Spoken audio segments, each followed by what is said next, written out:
If you want to do monograms, the Pfaff Quilt Expression 720 has a whole menu devoted to the extra wide monograms. So start with your basic menu and go to menu number 7. 7 is where you'll have your option for the monograms. Now, keep in mind, when you stitch one of these, it only stitches one at a time. It does call for foot 8, which I've already put onto the machine.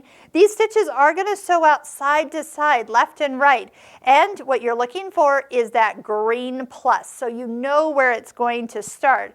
That way, and it's also going to show and stitch just like the A is showing. So I need to make sure that if I want it to be an A, that I'm going to put in my fabric and start somewhere around here, and then that A will travel as it goes. I'll just go ahead and stitch. I've just got 2 layers of fabric. We'll get the idea. But I do want to make sure that my fabric stays fairly parallel to the edge of the foot as I am stitching it out. And I don't have to worry about it stopping. It is going to stop at the end of the A. It's just a one and done.